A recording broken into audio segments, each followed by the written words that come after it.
तोहरा में हो तोहरा में तोहरा में बसेला परनवा हो जहनवा हमार बाट तुहसे। तोहरा में तोहरा में तोहरा में बसेला परनवा हो जहनवा हमार बाट तुहसे। जिंदगी के सारे यार मनवा हो जिंदगी के सारे यार मनवा हो जहनवा हमार बाट तुहसे। पूजे दतू पूजे दतू पूजे दतू अपन चरणवा हो जहनवा हमार बाट तुहसे। जिंदगी के दिलो वरदनवा हो जिंदगी के दिलो वरमनवा हो जहनवा हमार बाट तुहसे। तोहरा में तोहरा में बसेला परनवा हो जहनवा हमार बाट तुहसे। तो बच्चों, ये जो मैंने गाना गाया है ये हम लोग अपने माँ के लिए गाए हैं कि हम सभी लोगों की जो माँ होती है वो हम लोगों से बहुत सारी उम्मीद लगाकर बैठी होती है। जैसे अभी आप लोग मैट्रिक एग्ज़ाम की परीक्षा की तैयारी कर रहे हैं तो हमारे माता एवं पिता को हमसे बहुत सारी उम्मीदें होती है कि मेरा बच्चा परीक्षा में अच्छा करेगा और इस तरीके से अपने जीवन में बहुत कुछ आगे अच्छा करता चला जाएगा। तो इसलिए हम चाहेंगे बच्चों कि आप अपने माता पिता की उम्मीदों पर खरा उतरिए और मेहनत कीजिए और कुछ बन करके दिखाइए और अपना एवं अपने माता पिता का नाम रोशन कीजिए। तो चलिए बच्चों, आज हम इस टॉपिक को शुरू करते हैं। तो मेरा एक ही कहना है कि देखिए, आप जीवन में अच्छा तब कर पाइएगा जब आप अंदर से खुश होइएगा, खुश रहेंगे। मन जब आपका प्रसन्न रहेगा तो आपका दिमाग जो है पॉजिटिविटी की तरफ काम करेगा, यानी कि कुछ अच्छा सोचेंगे, अच्छा करेंगे। तो सबसे पहले हम इस टॉपिक को बताने से पहले हम आपको बताएंगे कि आपको खुश रहना है। अभी जो मैंने गाना गाया वो इसलिए गाया ताकि आपके दिमाग में बहुत सारी बातें पहले से चल रही होंगी, तो उन सारी चीज़ों को आप भूल जाएं थोड़ा देर के लिए और कंसंट्रेट करें यहाँ कि हम आपके जीवन के लिए बहुत ही अच्छी बातें अभी बताने जा रहे हैं। और हमारे मैट्रिक के बच्चों के लिए तो ये बहुत ही इम्पोर्टेंट हो जाता है, क्योंकि आप जीवन का पहला पड़ाव पार करने जा रहे हैं। तो इसलिए खास करके आपके लिए हमने ये वीडियो लाया है। तो देखिए, सबसे पहले आपको क्या करना है कि आपको खुश रहना है। तो खुश रहने के लिए हमको क्या करना पड़ेगा?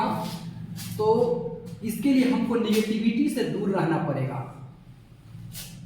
निगेटिविटी यानी कि हमारे मन में हर क्षण हर पल बहुत सारी उटपुटांग की चीज़ें उठती रहती है, सवाल उठती रहती हैं, बहुत सारी गलत भावनाएं अपने आप आती रहती हैं। उसको हमको दूर भगा करके रखना है अपने से। और ख़ास तौर से अभी जो हमारे मैट्रिक के जो बच्चे हैं, एग्ज़ाम देने वाले हैं, सबसे बड़ा निगेटिविटी अगर उनके लिए कुछ होगा तो वह होता है उनके लिए फेल होने के डर, फेल होने का डर। तो हमको फेल होने के डर से मुक्त रहना है, तभी जाकर के हम एग्ज़ाम में अच्छा प्रदर्शन कर पाएंगे, परफॉर्मेंस कर पाएंगे, अच्छे से लिख पाएंगे। तो आपके लिए भी सबसे ज़रूरी हो जाता है कि सबसे पहले आप इसे भगाएं, फेल होने का जो आपके मन में डर बैठा हुआ है, इस डर को भगाएं कि दिन रात जो एक किए हुए मेहनत कर रहे हैं, पढ़ रहे हैं, तो ज़रूर हम अच्छा करेंगे, ज़रूर अच्छा रिजल्ट लेकर के आएंगे, अपने माता पिता का नाम ऊंचा करेंगे, अच्छा करेंगे, है ना। बहुत सारे बच्चे को मन में डर होता है और डर की वजह से वह अच्छा कुछ परफॉर्मेंस नहीं दे पाते एग्जाम्स में अपना। तो इसीलिए हम आप लोग के लिए टॉपिक आज लाए हैं कि मैट्रिक परीक्षा से पहले क्या करें क्या ना करें। है ना। तो दोनों टॉपिक पर हम लोग बात करेंगे बहुत ही शॉर्ट में। 5 टॉपिक हमने उठाया है कि परीक्षा से पहले हमें क्या करना है और क्या नहीं करना है। तो आइए देखते हैं। सबसे मेरा पहला है कि क्या करें। पहला मेरा टॉपिक है कि क्या करें, परीक्षा से पहले हमको क्या करना है ना। ताकि देखिए ये सब टेक्निकल बातें हैं। बहुत ऐसे बच्चे को आप लोगों ने गांव समाज में देखे होंगे कि वे लोग बहुत पढ़ाकू होते हैं, हमेशा देखेंगे दिन रात किताब लेकर के बैठे रहते हैं, लेकिन जब एग्जाम होता है तो एग्जाम में बेहतर नहीं कर पाते हैं। आखिर क्या कारण है? जो हमेशा आपको किताब लेकर के कॉपी लेकर बैठे हुए नजर आते थे वो एग्जाम्स में उतने अच्छे बेहतर अंक नहीं ला पाते हैं। तो उसका कारण होता है कि उन्हें कुछ टेक्निकल जो नॉलेज होनी चाहिए है ना, वो उन्हें नहीं पता होता और सीधे पढ़ते चले जाते हैं। अभी का जो समय है, यदि मेहनत करते हैं अच्छी बात है, लेकिन मेहनत भी कैसा होना चाहिए? तो स्मार्ट मेहनत होना चाहिए। हमारे बच्चे दो तरह के होते हैं। एक होते हैं धुरंधर जो सिर्फ दिन रात पढ़ाई पढ़ाई पढ़ाई, बहुत अच्छी बात है, पढ़िए, लेकिन आपको कुछ तरीके जानना है जिस तरीके से आप परीक्षा में अच्छा मार्क्स लेकर के आते हैं। नहीं तो कंटिन्यू आप पढ़ रहे हैं और परीक्षा में अच्छा जब अंक ही नहीं ला पाते हैं, बेहतर नहीं कर पाते हैं, तो आपको बहुत ही यानी कि अफसोस होता है कि आखिर कहाँ कमी रह गई। उसी से बचने के लिए हमको ये वीडियो आपके लिए हम लाए हैं कि कुछ तकनीकी बातें हैं जिसको आप यदि जान लेते हैं, धैर्य रखते हैं, धैर्यपूर्वक आप पढ़ाई करते हैं, कौन सी चीज पढ़ना है कौन सी चीज नहीं पढ़ना है ना, क्या करना है क्या नहीं करना है, तो आप एग्जाम्स में बहुत बेहतर करेंगे। तो चलिए आज हम लोग बात करते हैं। सबसे हमारा पहला पॉइंट हमने लिया है कि रोज रिवीजन करें, नए टॉपिक से बचें। मेरा पहला ये पॉइंट है कि रोज आपको रिवीजन करना है।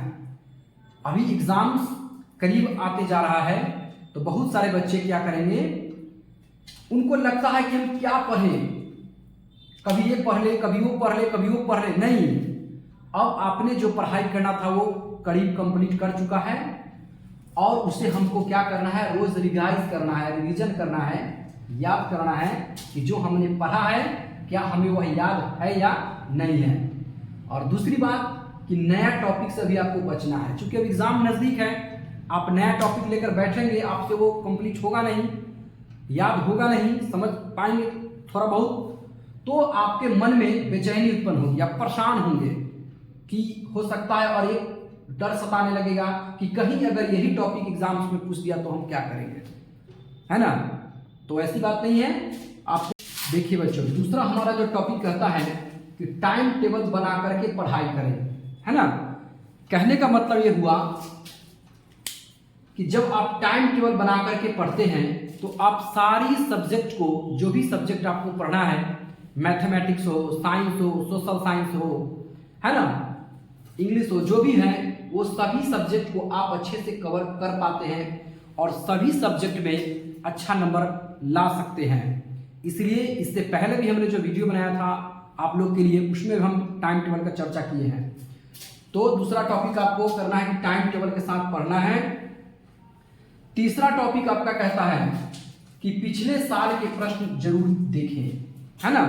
अच्छे विद्यार्थी वही होते हैं जो भी एग्जाम की तैयारी करते हैं तो वो जरूर ये देखते हैं कि इससे पहले 5 या 10 साल पहले जो परीक्षा का जो पैटर्न रहा है वो किस तरीके का रहा है, वो किन किन चैप्टर्स से ज़्यादा सवाल उठाए हैं, कहाँ कहाँ से वो क्वेश्चन लिए हैं। तो जब आप उसको देख लेते हैं तो आपको एक आइडिया मिल जाता है और उस आइडिया के बेस पर आप जब तैयारी करते हैं तो आप क्वेश्चन को पकड़ सकते हैं, है ना। तो आपको यानी कि मेहनत कम पड़ेगा और ज़्यादा से ज़्यादा सवाल को, क्वेश्चन को सॉल्व कर पाएंगे। तो इसीलिए इस तकनीक को हमको अपनाना है। देखिए, क्योंकि होता क्या है, बहुत सारे बच्चे ऐसे होते हैं जो कि पढ़ाकू तो होते हैं, मेहनत करने में पीछे नहीं होते हैं, फिर भी एग्जाम्स में उनका नंबर नहीं आ पाता है, अच्छा नंबर नहीं आ पाता। कारण क्या है? तो यही कारण है कि बहुत सारे बच्चे कुछ जो तकनीक है, टेक्निकल बातें हैं, उसको वो नहीं अपनाते हैं और सीधे पढ़ाई, कभी जो सब्जेक्ट मन हुआ वो पढ़ लिया, कभी नहीं मन हुआ तो छोड़े हुए हैं, है ना। तो उस तरीके का पढ़ाई नहीं करना है। आप पिछले साल के प्रश्न को जरूर देख लीजिए और देखने के बाद आप आइडिया लगा करके अपना स्टडी करते रहिए। अगला हमारा पॉइंट कहता है पूरी नींद लें 7 से 8 घंटे का। परीक्षा के दरमियान, परीक्षा के दौरान, परीक्षा से पहले आपको भरपूर नींद लेना है ताकि आपका माइंड फ्रेश रहे और जो भी आप पढ़ें आप उसको याद कर लें, उसको समझ लें, ताकि परीक्षा में आसानी से आप उसको लिख सकते हैं। यदि आप अच्छे से नहीं नींद ले पाते हैं तो पता चलेगा आप जब एग्जाम्स में जाते हैं तो आपको वहाँ पर नींद आना शुरू हो जाता है, और जब नींद आना शुरू होता है तो समझ लीजिए कि आप जो लिखना चाहते हैं, जो जवाब देना चाहते हैं, आप चाहकर भी उसमें जवाब नहीं दे पाते हैं या सॉल्व नहीं कर पाते हैं। तो आपको पूरी नींद लेना है। 5वां पॉइंट है कि परीक्षा से पहले सकारात्मक सोच रखें। पॉजिटिविटी, हमेशा अच्छा सोचना है। जब आप अच्छा सोचेंगे, अच्छा चाहेंगे तो आप जरूर अच्छा करेंगे, क्योंकि हमारे साथ वही होता है जो हम सोचते हैं, जो हम चाहते हैं और जो करते हैं। तो इसलिए आपका जो 5वां पॉइंट है, परीक्षा से पहले आपको पॉजिटिविटी रहना है, अच्छा सोचना है, प्रसन्न रहना है, खुश रहना है कि हम परीक्षा में अच्छा से अच्छा बेहतर कर पाएंगे। ठीक है, कभी भी गलत धारणा मन में नहीं बैठाना है, गलत बात नहीं सोचना है। आइए अब जो आपका टॉपिक आ रहा है कि क्या ना करे, ये बहुत इंपॉर्टेंट टॉपिक हो जाता है ना। क्या करे वो तो आपने देख लिया कि हमको रोज जो है रिवीजन करना है, नया टॉपिक पढ़ने से भी बचना है, टाइम टेबल के साथ पढ़ाई करना है, पिछले साल के प्रश्न को जरूर देखना है और उससे आइडिया लगाना है कि कहाँ कहाँ से ज्यादा सवाल उठाए जाते हैं, उस बेस पर तैयारी करना है। पूरी नींद भी लेना है और परीक्षा से पहले सकारात्मक सोच भी रखना है, पॉजिटिविटी भी सोचना है, अच्छा बात सोचना है, अच्छा करना है। अब है कि क्या नहीं करें, है ना। तो देखिए सबसे पहला जो अभी बच्चे गलती करते हैं कि वो परीक्षा के पहले, कुछ दिन पहले रात भर पढ़ना शुरू कर देते हैं। उनको लगता है कि हम 1 साल नहीं पढ़ेंगे और 10 दिन 15 दिन रोज अगर रात भर पढ़ लेंगे तो अच्छा नंबर ला लेंगे। ऐसा संभव नहीं है। जो बच्चे साल भर अच्छे से 8 घंटा 7 घंटा जो भी है 6 घंटा 10 घंटा स्टडी किए हैं, तो क्या उनकी पढ़ाई की तुलना जो 10 दिन पढ़ेंगे, जो 15 दिन पढ़ेंगे बच्चे, क्या उससे की जा सकती है? संभव नहीं है। तो इसलिए आपको रात भर जाग करके भी पढ़ाई नहीं करना है। आप रात में भी हार्डली 10 बजे तक पढ़ाई करके, खाना वाना खा करके, यानी 10 बजे तक बेड पर चले जाना है सोने के लिए, है ना। तब जाकर के जब आप 7-8 घंटे का नींद लेंगे, सुबह उठेंगे तो अपने आप को तरोताजा महसूस करेंगे, है ना, फ्रेशनेस महसूस करेंगे, अच्छा फील करेंगे।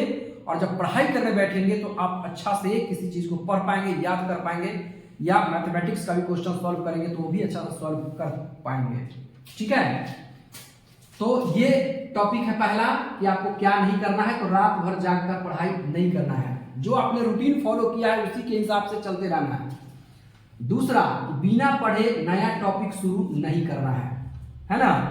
एग्जाम्स जब कुछ ही दिन बचे हों तो उस समय ये दिमाग लगाना है कि अभी जो हमने पढ़ा है सिर्फ उसी को रिवाइज करना है, अच्छे से याद कर लेना है, ताकि अगर वो क्वेश्चन उससे रिलेटेड आएगा तो अच्छे से हम उसको लिख पाएंगे।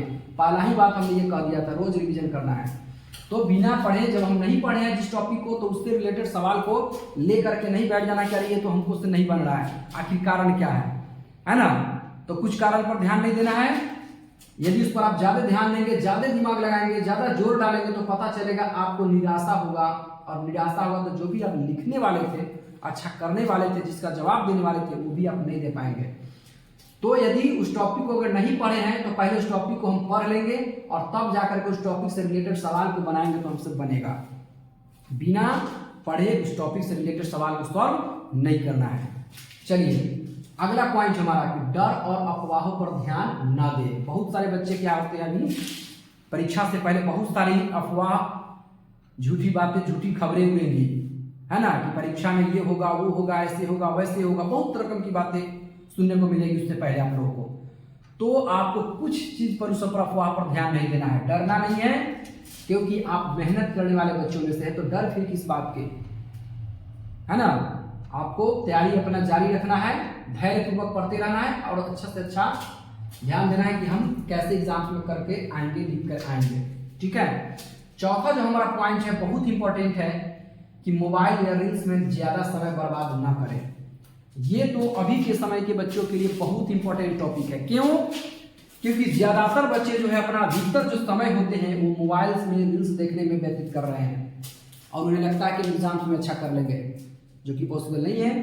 तो इसलिए अभी एग्जाम्स से कुछ दिन पहले आपको मोबाइल से दूरी बना लेना है। रील्स देखिए, ये सब कुछ ऐसी चीजें हैं, सोशल मीडिया, रील्स हो गया, शॉर्ट वीडियो हो गया, आपका घंटों घंटों खा जाएंगे, आपको पता नहीं चलेगा।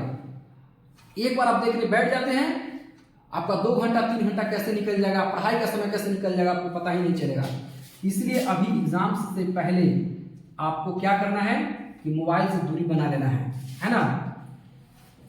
चलिए, अगला हमारा पॉइंट कहता है कि परीक्षा से पहले भारी या बाहर का खाना न खाएं। ये बहुत इंपॉर्टेंट पॉइंट है। परीक्षा से पहले जब आप परीक्षा देने जाएं, सेंटर पे जाएं, तो देखे होंगे कि वहां पर बहुत सारे चीज जो है खट्टी मीठी यानी कि तीखी चीजें बिकती हुई रहती है और बच्चे उसको खा लेते हैं।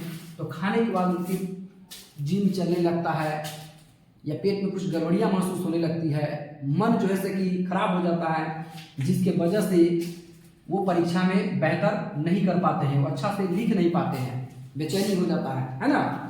तो इसलिए कोशिश करें कि परीक्षा देने जाने से पहले हो सके, संभव हो तो आप घर का खाना खा करके, वो भी हल्का खाना खाकर जाना। देखिए, हमने इस टॉपिक को जोड़ा है कि भारी खाना भी नहीं खाना है। ऐसा नहीं कि भर पेट खा लिए, पता चलेगा कि नींद आने लगा, तो भी अच्छा नहीं है। हल्का भोजन करना है और कोशिश करना है कि बाहर का खाना ना खाएं। संभव हो अगर घर पर खाने का मौका नहीं मिला तो घर से लंच लेकर के जाएं, ठीक है। या आप यदि वहां डेरा कहीं लेकर के रहते हैं आसपास में एग्जाम सेंटर्स के, तो कोशिश कीजिए कि आप अपने से जो खाना बनाते हैं वही खाना खा करके जाएं। होटल्स या इधर उधर का खाना खाने से बचें, ताकि आपका मनःस्थिति अच्छा रहे और परीक्षा में आप अच्छा से अच्छा बेहतर कर सके, परफॉर्मेंस कर सके, अच्छा से लिख सके, है ना। तो आज हमने आप लोगों के बीच यानी कि कुल 10 टॉपिक पर 10 पॉइंट पर चर्चा किया, जो कि आपके एग्जाम्स के लिए बहुत ही अच्छे टॉपिक्स है। आप इन्हें ध्यान में रखें और इसी को ध्यान में रख करके आप तैयारी अभी कीजिए, क्योंकि अभी जो आप मैट्रिक बोर्ड परीक्षा के एग्जाम देने जाएंगे, ये कोई 1 साल के मेहनत का फल नहीं बच्चों, ये पूरे करीब आपको 10 साल का मेहनत का फल मिलने वाला है ना। तो इसलिए इस चीज को आप जरूर समझिए। मेरा उद्देश्य यही था कि अभी हमारे बच्चे पढ़ाई तो कर रहे हैं, लेकिन कुछ ऐसी टेक्निकल बातें हैं, यदि वो ध्यान नहीं देंगे तो ज्यादा पढ़ने के बाद भी बावजूद भी अच्छा नंबर नहीं ला पाएंगे। इसीलिए हम आप लोगों के बीच ये वीडियो लेकर के आए हैं, ताकि इन 10 पॉइंट पर आप ध्यान दीजिए और इस चीज को दिमाग में रखिए, मन में रखिए और इसी बेस पर आप अपना तैयारी करते रहिए कंटिन्यू, और उम्मीद है आप अच्छा करेंगे। यदि किसी प्रकार के मन में सवाल उठता है तो आप हमें कमेंट कीजिए, हम उसका जवाब आपको जरूर देंगे। और एग्जाम से रिलेटेड और भी कुछ क्वेश्चंस का हम वीडियो आप लोग के बीच लेकर के आएंगे, सॉल्व करके लाते रहेंगे आप लोग के लिए। तो आप इसी तरीके से एग्जाम्स की तैयारी कंटिन्यू जारी रखिए। फिर हम आपसे मिलेंगे अगले वीडियो में, तब तक के लिए धन्यवाद। जय हिंद, जय भारत।